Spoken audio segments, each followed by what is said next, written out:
बिस्मिल्लाहिर्रहमानिर्रहीम। अस्सलाम वालेकुम नाजरीन, मैं हूँ सादिया गुल और आप देख रहे हैं मेरा यूट्यूब चैनल। नाजरीन, गुज़िश्ता रात कराची में एक इंतहाई अफसोसनाक ख़बर जो मैं आपको देने जा रही हूँ। गुलशन इकबाल के ब्लॉक 7 से पुलिस को इतला मिलती है कि एक अपार्टमेंट है जहाँ से बहुत बुरी स्मेल आ रही है और मोहल्ले वाले उस बदबू से बहुत परेशान थे। उन्होंने काफ़ी जो है वो बेल वगैरह बजाई अपार्टमेंट की, लेकिन कोई रिस्पांस ना आया। लिहाजा जो अहले मोहल्ला थे उन्होंने पुलिस को इतला की और पुलिस जैसे ही गुलशन इकबाल ब्लॉक 7 में पहुंचती है और उस अपार्टमेंट को खोला जाता है और जब वो अंदर से जाके देखते हैं तो वहाँ एक खातून की लाश पड़ी होती है और ये लाश जो है 7 दिन पुरानी है और लाश जो है वो थोड़ा गल सड़ जाती है, जैसा कि गर्मी का मौसम है और हर तरफ बदबू फैली हुई थी। बहरहाल पुलिस जो है उन्होंने जैसे ही लाश को अपनी तहवील में लिया और पोस्टमार्टम के लिए ले जाया गया तो पता चला कि ये कोई और नहीं, ये पाकिस्तान की एक मशहूर व मारूफ एक्ट्रेस हैं और इनका नाम है आयशा खान। नाजरीन, आयशा खान एक फेमस एक्ट्रेस थी, बहुत से ड्रामों में उन्होंने काम किया और एक ड्रामा था मेहंदी, मुझे अच्छी तरह से याद है। अरूसा, हम लोग छोटे थे, हम लोग देखते थे कि आयशा खान जो है उनको हमने फैमिली 93 एक ड्रामा था और इसके अलावा भी उन्होंने बहुत काम किया। वो एक अच्छी पढ़ी लिखी खातून थी, कराची यूनिवर्सिटी से उन्होंने आला तालीम हासिल की थी, बहुत इंटेलिजेंट एक्ट्रेस थी वो। और जिस ड्रामे में आयशा होती उस ड्रामे को समझा जाता कि ये कामयाब है, यानी कि वो अपनी अदाकारी के जौहर ऐसे दिखाती और जो ड्रामा है उसको 4 चांद लगा देती और ड्रामे में जान डाल देती थी। और खालदा रियासत जो कि बड़ी मशहूर एक्ट्रेस हैं, वो भी ये खालदा रियासत की बड़ी बहन हैं। और नाजरीन, जैसा कि अभी रिसेंटली इन्होंने तकरीबन 2-2.5 माह से पहले जो है इन्होंने 2-2.5 साल पहले, सॉरी, 2-2.5 साल से इन्होंने ड्रामों में काम करना छोड़ दिया था और ये बिल्कुल अलग थलग हो गई थी और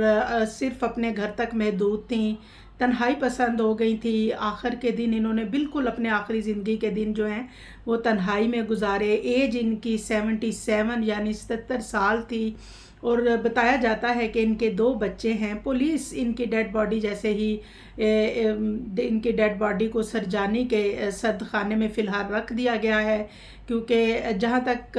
हमें पता चला है इनके 2 बेटे हैं और 1 बेटी है। एक बेटी इनकी नादिया खान जो कि एक मॉडल भी रही हैं और उनकी बहुत सी तस्वीर जो हैं वो अभी मैंने देखी जो सामने आई हैं।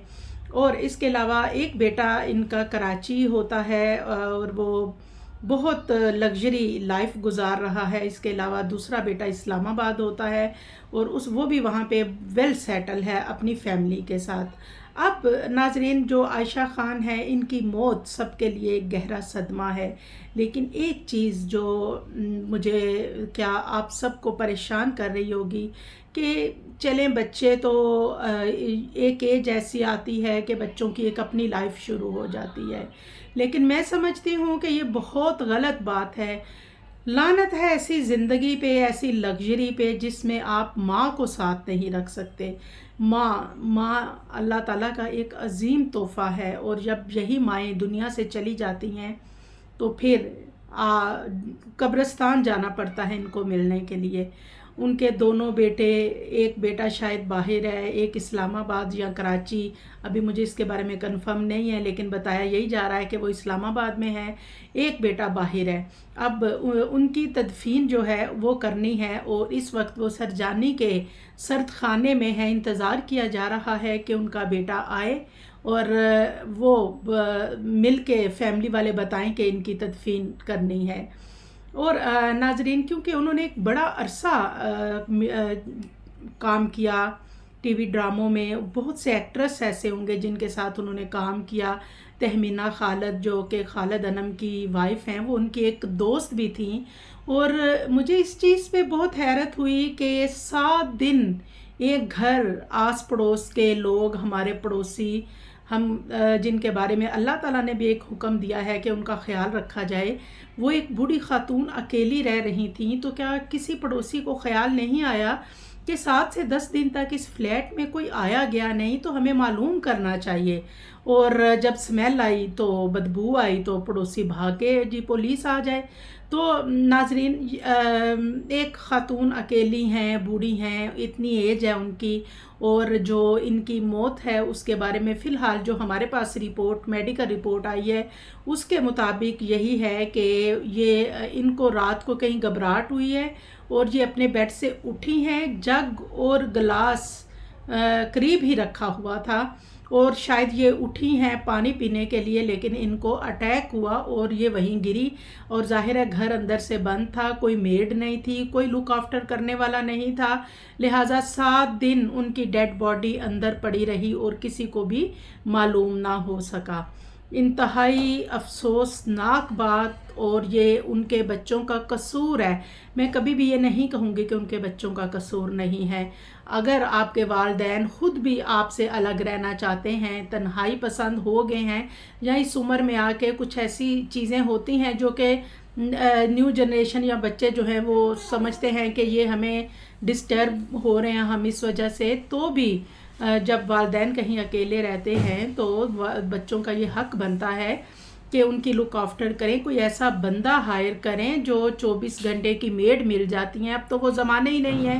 اور فون کی سہولت ہے، اور آس پڑوس میں آپ کسی کو کہہ سکتے ہیں کہ ان کا خیال رکھیں، لیکن یہ کیسے بچے تھے یہ میری سمجھ سے باہر ہے۔ اللہ تعالیٰ ان کی مغفرت فرمائے،